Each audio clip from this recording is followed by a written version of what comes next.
Salutations à tous, ici c'est le frère Mota Boukisane et aujourd'hui encore nous allons rentrer dans Bible, Kalatom Ballet, le livre de la vérité qui relate l'histoire, l'expérience qu'a vécu nos ancêtres noirs initiés de Wassé.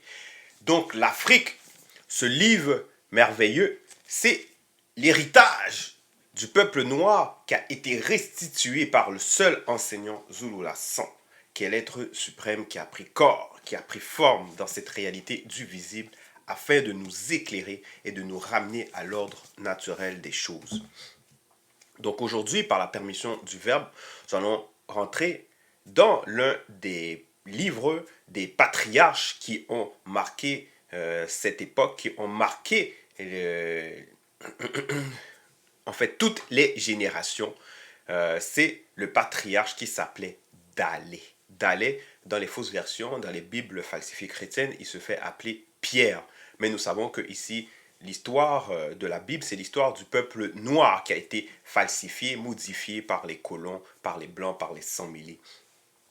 Ils ont dépeint, ils ont changé les couleurs, ils ont changé les noms des personnages, ils ont changé les dates. Mais ici, la vérité est restituée dans Bible et le personnage qui se faisait appeler Pierre, c'est Dalé. Dalé. Et c'était un homme noir. Donc ici, Dalé, une fois qu'il avait été intronisé, qu'il a atteint le summum de son initiation, lui aussi est devenu un initié en chef. Donc il a pris part justement à l'œuvre, il a enseigné le peuple, il a enseigné ceux qui désiraient la vérité, qui cherchaient la sanctification. Donc c'est en cela que nous allons aller dans son livre, donc Dalé, au chapitre 1, du verset 36 à 44. Ça concerne, en fait, le titre, c'est Agissez selon le verbe de Loba. Donc ici, Dalé, lorsqu'il s'adresse justement à ces non-initiés graciés qui ont accepté le verbe, il va dire, je vous le demande, mes chers amis, vous qui êtes de passage et exilés dans le visible de l'après-chute. Gardez-vous des passions de l'âme qui font la guerre à votre esprit et à votre corps. Donc ici, on voit que la façon dont Dalé il parle, en fait, c'est parce qu'il est conscient qu'il s'adresse à des non-initiés graciés. Donc quand on parle de non-initiés graciés, ce sont des personnes qui étaient initialement livrées à eux-mêmes. Donc ils faisaient du n'importe quoi dans leur vie. Ils pouvaient mentir, voler, faire de la fornication, de l'adultère, des orgies, être des gloutons, des personnes qui s'adonnent au vin, à la consommation de l'alcool forte. Ils pouvaient avoir plusieurs, on va dire, passions, mauvaises passions. Donc ici, en connaissance de cause, en sachant que ces façons de faire ont impacté l'âme de ces personnes qui l'exhortent, ici, il dit, gardez-vous des passions de l'âme qui font la guerre à votre esprit et votre corps. Parce que maintenant, ces personnes, ils ont pris part à l'enseignement. Fait que par l'enseignement que Dalé et que les autres apôtres ont apporté, okay, qui renouvelle justement la connaissance, qui renouvelle, on va dire, les trois êtres, ici, il sait très bien que l'âme, il a quand même ce côté à vouloir s'attacher à ses anciennes passions. Parce que l'âme a été marquée. L'âme a été marquée. Donc c'est en cela que, ici, il dit gardez-vous des passions de l'âme. De l'âme, parce que c'est l'âme qui prend plaisir, parce que l'âme c'est un corps de désir et d'émotion, donc l'âme prend plaisir justement à ce que l'homme, à ce que la femme a fait dans leur vie. Donc ici il dit gardez-vous des passions de l'âme qui font la guerre à votre esprit, parce que l'esprit c'est pas qu'est-ce qu'il veut, l'esprit qu'est-ce qu'il désire, c'est la nourriture spirituelle issue du verbe de Loba. L'esprit, voilà, il recherche la sanctification, donc c'est pour ça que ça fait la guerre à l'esprit et au corps aussi, parce que le corps, justement, il désire vivre longtemps. Le corps désire vivre longtemps, mais le corps va suivre justement l'âme, parce que le corps c'est un avatar. un avatar quoique conscient. Et c'est pour ça que si on donne un exemple, quelqu'un qui va pratiquer, qui va manger beaucoup, qui va faire, on va dire, voilà, qui va manger beaucoup, il va commencer à prendre de plus en plus de poids. Il va mal manger, il va manger peut-être euh, de façon très déséquilibrée, il va manger des choses qui peuvent être nocives pour son corps, fait qu'il va commencer à prendre beaucoup de poids. Et à la fin, maintenant, le corps, il va le faire payer. Donc, il va commencer à faire des maladies comme de la haute tension, etc. Il va avoir de la difficulté à bouger, à faire des exercices. Voilà. Fait qu'il va avoir un haut taux de cholestérol dans le sang. Le corps va le faire ressentir, on va dire, cette façon dont il est en train de le traiter, dont la personne est en train de le traiter. Et c'est la même chose maintenant par rapport à les mauvaises actions. En fait, les mauvaises façons de faire, les mauvaises façons d'agir. Donc, justement, donc ça fait la guerre à votre esprit et à votre corps. Et c'est pour ça que, voilà, Dalé qui est conscient, on va dire, des trois êtres d'une personne, parce que c'est l'esprit, l'âme et le corps. Donc il va dire, gardez-vous des passions de l'âme qui font la guerre à votre esprit et votre corps. Donc verset 27, il va continuer, il dit, ayez une bonne conduite parmi les non-initiés, les blancs et les sans-mêlés. Donc ici, on parle toujours dans un contexte où ce que Dalé, il apporte la parole à les habitants de Ouassé, donc de l'Afrique. Parce que toute cette histoire se déroulait dans l'Afrique. Donc à Ouassé.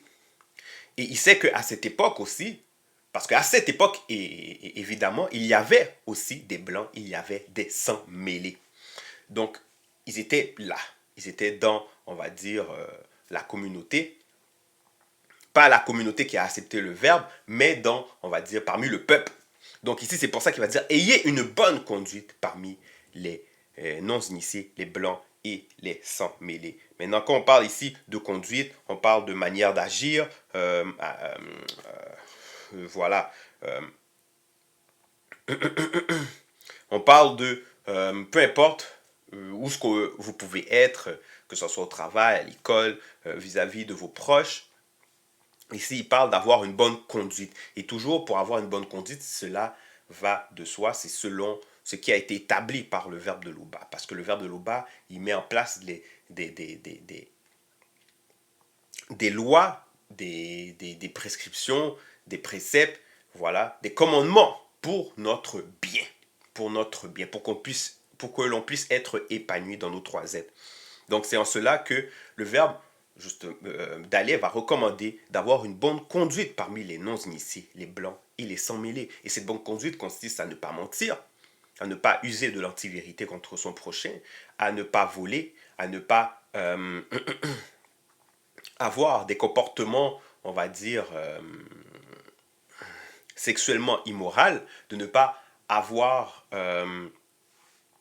des mauvaises pensées, de ne pas faire de la médisance, voilà, il y a toutes sortes de mauvais comportements qui est relaté dans Kalatan Balé. Donc ici, ça dit, ayez une bonne conduite parmi les non-initiés, les blancs et les sans-mêlés.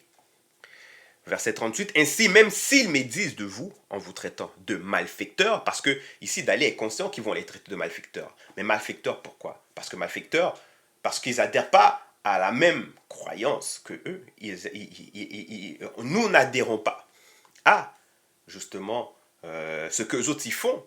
Parce que les autres, ils vont adorer, on va dire, les Nyong'u, ils vont adorer les Baals, ils vont adorer les faux dieux. Comme à notre époque, ils adorent ce faux dieu qui s'appelle l'Éternel, Yahvé, Adonai. Voilà. Ils vont adorer ces dieux-là en notre époque. Mais dans l'époque, ils adoraient d'autres dieux qui étaient connus des ancêtres non initiés. Ils vont adorer, on va dire, aussi les Bejejed, ils vont aussi adorer les démons vaudous. Ça, c'est un culte, c'est des croyances qui datent même de l'époque. Fait que toutes ces personnes-là vont avoir, on va dire, un comportement, une manière d'agir, une manière de faire, des traditions, des valeurs propres à ces croyances-là. Mais maintenant, quand ils vont voir que nous ne participons pas à leur façon de faire, ils vont médire de nous. Ils vont médire de nous. Et c'est pour ça qu'il dit, ainsi même s'ils médisent de vous en vous traitant de malfaiteurs, parce que pour eux, ils ne comprennent pas pourquoi nous agissons comme ça, lorsque nous devons agir et établir la justice, ils vont dire non, il ne faut pas, comme en notre époque, si nous devrons donner un exemple, les personnes qui vont commettre le meurtre, on va les mettre en prison. Mais maintenant, est-ce que c'est la justice? Non, selon le verbe, ce n'est pas la justice. Si tu enlèves la vie, ben, on doit t'enlever la vie. Mais pour les non-initiés, ils vont dire non, il faut, voilà, ils vont avoir pitié de lui, ils vont le flatter, ils vont, voilà, ils vont vouloir qu'il puisse juste avoir une prison à perpétuité. Mais voilà, quel droit a-t-il à enlever la vie pour que lui, il vive toujours? Bon, c'est cet exemple-là. Fait que quand nous, on va dire, appliquer la loi du verbe, que ce soit en parole ou en action, eux autres qui ne comprennent pas, parce que justement leur moralité, leur intellection a été souillée, ils vont médire de nous en traitant de malfaiteurs. Et c'est pour ça qu'il continue, il dit, certains d'entre eux seront obligés de reconnaître vos bonnes actions et reconnaître que la manifestation de la grâce de l'Oba est vraiment sur le peuple. Le jour où son verbe viendra les visiter après la rupture de leur voile à la période de la manifestation visible du deuxième. Donc voilà. Donc ici c'est inévitable. Ils vont reconnaître nos bonnes actions et reconnaître que la manifestation de la grâce de l'Oba est vraiment sur le peuple parce que derrière les lois, derrière les préceptes issus du verbe de l'Oba, il y a une logique parce que déjà le verbe est à la base même de la logique, de la connaissance, de la science, de la sagesse, du discernement, de la force. Donc il est à la base. Donc il y a une logique derrière les lois. Il y a une logique derrière les préceptes. Il y a une logique derrière les commandements. Donc maintenant, quand cette logique-là va se manifester, ils vont reconnaître nos bonnes œuvres. Ils vont reconnaître la manifestation de la grâce de l'Oba est vraiment sur le peuple. Et surtout quand il y a une communauté qui vit ensemble, qui adhère au verbe, ben c'est la paix qui est là. C'est l'amour qui est là selon le verbe. C'est la joie. Donc voilà. Donc ici, d'aller et continuer au verset 39, il dit, car il n'y a point d'autorité qui ne vienne du verbe de l'Oba. Virgule, et les autorités des rois initiés qui existent ont été instituées par le verbe de l'Oba. Voilà. Et toujours, pour parler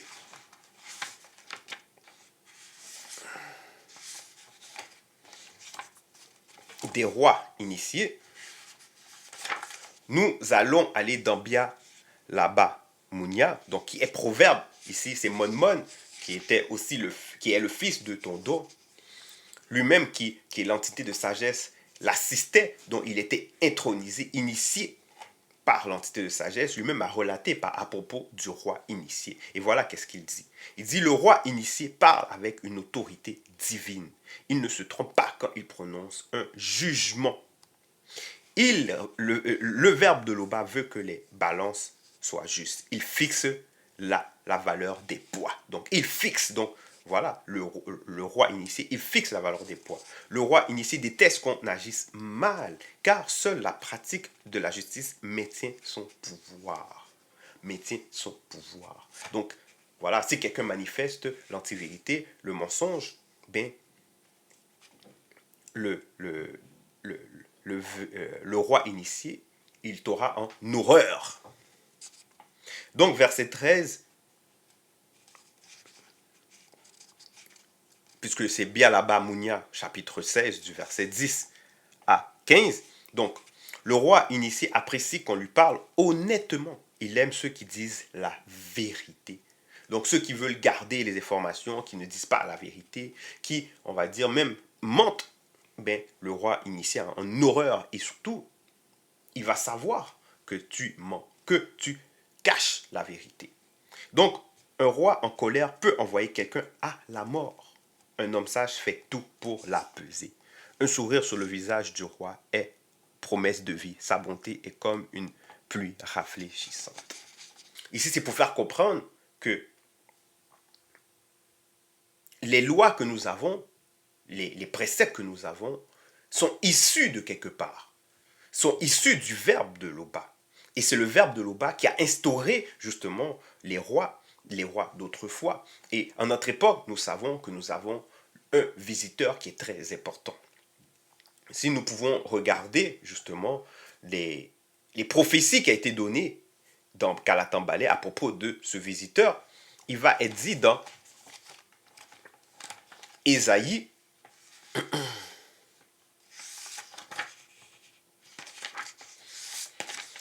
il va être dit dans Ésaïe, donc Wonja, au verset 9, du verset 5 à 6. Car deux enfants issus de notre race noire, de la tribu Sawa, nous sont nés sur la terre de nos ancêtres. Deux fils exceptionnellement mystérieux nous ont été donnés. Loba leur a confié l'autorité royale. On leur donne ces titres. Conseiller spirituel, merveilleux, être supérieur, grand initié en chef, consacré pour toujours, prince de la paix divine. Ils doivent étendre leur autorité royale et assurer une paix éternelle.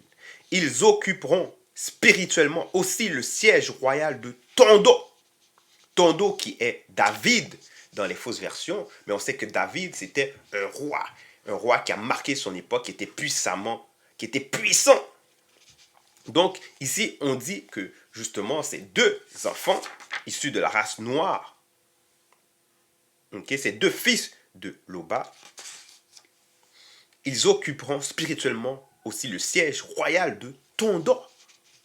Le siège royal de Tondo, donc ce sont des rois.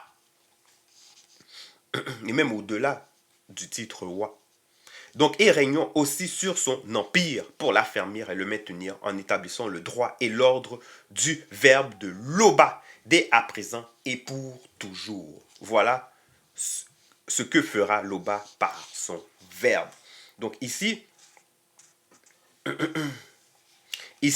c'est pour ça que Dalé, qui est conscient même dans son époque, qui a été initié par justement l'un des deux, donc l'aîné des deux, qui sait comme ça que l'autorité reposait sur lui et repose jusqu'à présent sur lui, il va dire il n'y a point d'autorité qui ne vienne du verbe de Loba. Et les autorités des rois initiés qui existent ont été instituées par le verbe de Loba.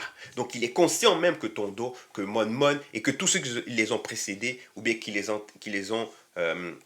étaient venus avant eux, a été institué par le verbe de Loba.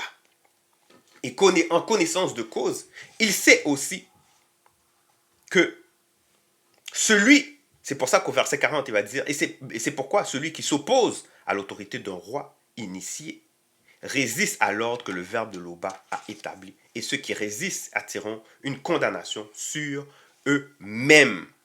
Donc sur eux-mêmes. Et justement, toujours lorsqu'on va dans ce livre de Wonja, au chapitre 11, il est question justement de ces deux fils manifestés du Père, de ces deux guerriers. Donc il est dit, ils respireront la crainte du respect qui est dû à Loba. Ils ne jugeront point sur l'apparence, ils ne prononceront point sur un oui-dire, mais ils jugeront les pauvres connus avec équité, Ils prononceront avec droiture sur les malheureux connus de la terre. Ils frapperont la terre du verbe comme d'une verge, et du souffle de leurs paroles, ils feront mourir spirituellement le méchant. Donc du souffle de leurs paroles, ils feront mourir spirituellement le méchant. Donc ici, ce qui relate bien ce que Dalai disait ici. Quand il dit, c'est pourquoi celui qui s'oppose à l'autorité d'un roi initié résiste à l'ordre que le verbe de Loba a établi, et ceux qui résistent attireront une condamnation sur eux-mêmes. Parce que même dans l'époque de Tondo, de David, celui qui résistait à leur autorité, il pouvait mourir physiquement.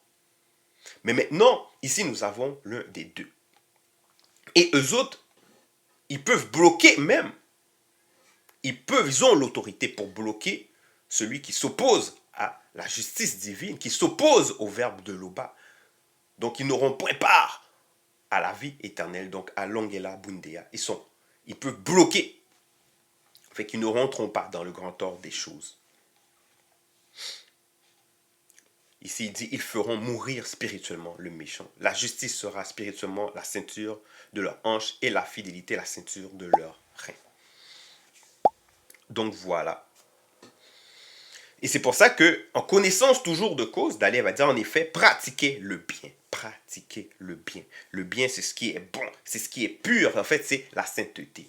Parce que lorsque nous pratiquons le bien, c'est parce que nous observons les lois, les préceptes issus du verbe de Lupa. Donc nous pratiquons ce qui est juste. Donc ce qui est bien.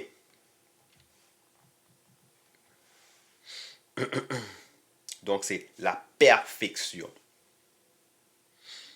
Donc pratiquer le bien pour réduire au silence les hommes ignorants et déraisonnables. Donc déraisonnables qui ont perdu la raison, donc les insensés. Et ces insensés sont ignorants parce qu'ils ne connaissent pas les principes des choses. Ils ne connaissent pas les principes des lois, des règlements. Donc ils sont là toujours à vouloir déconstruire en disant comme ça que oh, ce sont des lois, des commandements qui sont désuètes, des lois et des commandements qui sont qui ne servent à rien de l'époque de nos parents, alors que ces lois ont toutes ces raisons d'être. Disons, toutes c'est leur raison d'être. Ce sont des personnes qui pensent venir apporter quelque chose de nouveau, mais ils n'apportent rien. Donc ici, on dit en effet, pratiquez le bien pour réduire au silence les hommes ignorants et déraisonnables. Parce qu'ici, on parle du bien alimenté par le verbe de Lupa. Et le verbe nous donne la connaissance, le verbe nous donne le savoir. Donc la connaissance interdite. Donc, verset 42, il dit, conduisez-vous comme des gens libres. Libres, oui, libres. Parce que nous sommes libres des influences. Nous sommes libres, justement, du péché. Nous connaissons la vérité. Nous sommes libres voilà, du monde occulte. Dans le sens que, maintenant, en connaissance de cause, nous pouvons mieux nous conduire. Nous pouvons, justement, nous ne sommes plus enchaînés à ces, on va dire, ces passions. Nous ne sommes plus enchaînés. Et c'est pour ça que ça dit, conduisez-vous comme des gens libres. Libres. Parce que les lois que nous avons, ce sont des lois de liberté. Ça nous rend épanouis dans nos trois êtres. Ça nous rend épanouis. Et c'est pour ça qu'au verset 43, il dit, cependant, n'utilisez pas votre liberté, parce que justement, vous êtes des gens libres, donc n'utilisez pas votre liberté comme un voile pour couvrir le mal. Donc ici, parce qu'il y a certaines personnes, justement, qui vont vouloir avoir cette apparence d'une personne propre, sainte, pudique. Mais en fait, compte, derrière, ils pratiquent des mauvaises actions. Derrière, ils vont mentir. Derrière, ils vont pratiquer la fornication. Derrière, ils vont pratiquer, on va dire, l'immoralité.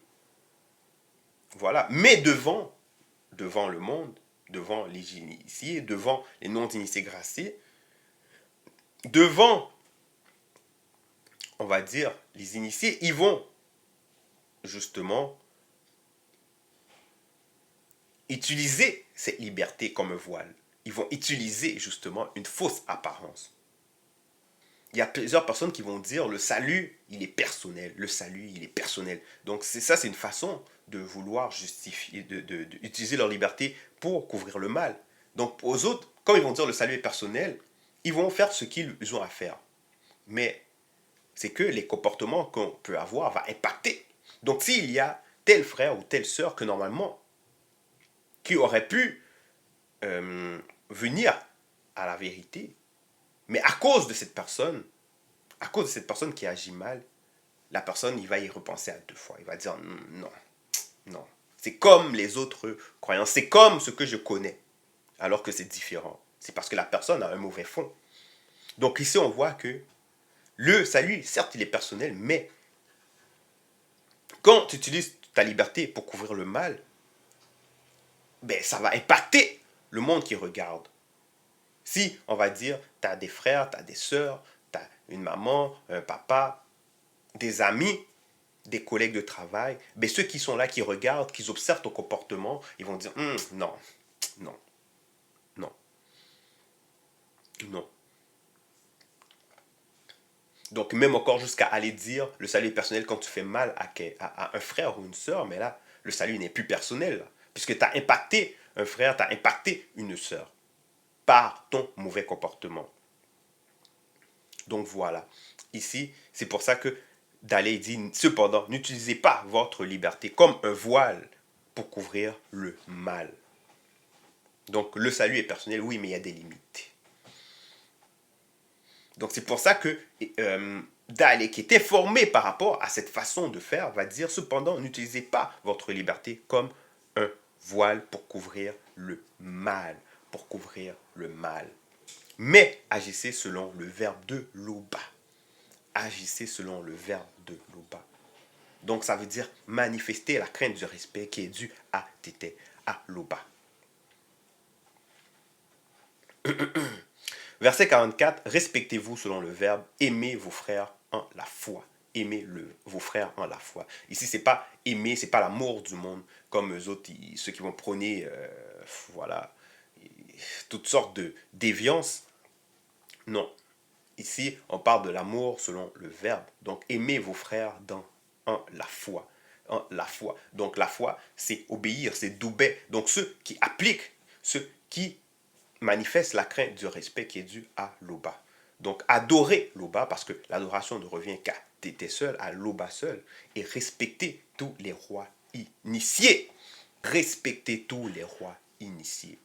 Respecter. Donc, ça veut dire, toi qui écoutes ce message, qui est issu du deuxième, du Zulu Lassan, respecter les rois initiés.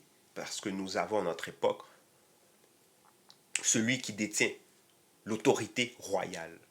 Donc respecter tous les rois initiés. Et le respect va dans le respect de tout ce qu'il a établi, dans le respect des lois, des préceptes. Donc c'était le message. Loba Tété, unique créateur, est toujours glorifié.